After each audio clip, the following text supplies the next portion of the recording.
ছাড়বো না আসলে, তারপরও করছি। মনে চাইলো, কখনো করি না এই ভিডিও। নিজের চেহারা সহ আজকে করছি, তাই একটু পিছনের সাইডে আসলাম পানামনগরে।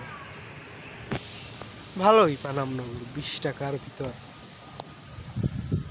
কিন্তু যতটা বড় মনে করেছিলাম পানামনগরকে, পানামনগর অতটাও বড় নয়।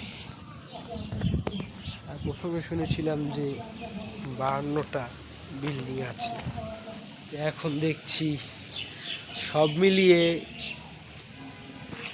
10-20টা বিল্ডিং হলেও হতে পারে, আবার নাও হতে পারে।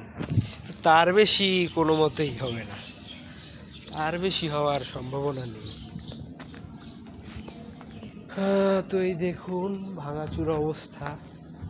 এই ভাঙাচুরা দেখেই তো কম টাকায় ঢোকা যাচ্ছে।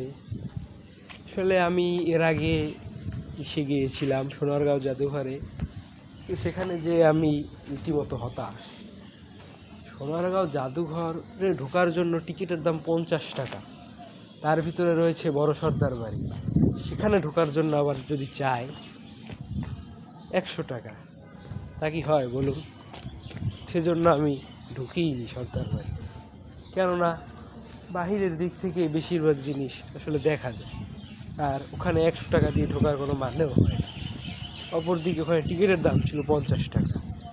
সে অনুপাতে পানামনগর ভালোই। পানামনগর আসলে এর পিছনে, মানে সামনের দিকে আমি কিছু বিল্ডিং দেখছি, ওই বিল্ডিংগুলা দেখলে মানে এত খারাপ অবস্থা যে ভাই চিন্তাও করতে পারবো না। এমন এমন জিনিস আছে ওখানে যে চিন্তারও বাহিরে।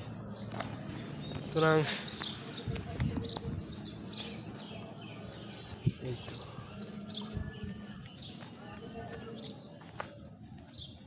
পানামনগর।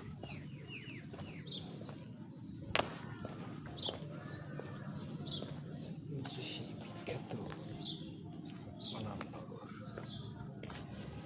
যেখানে এতদিন যাবৎ আসতে চাইতেছিলাম, শেষমেশ এসেই গেলাম অনেক কাঠখড় পুড়িয়ে। ভালোই লাগছে।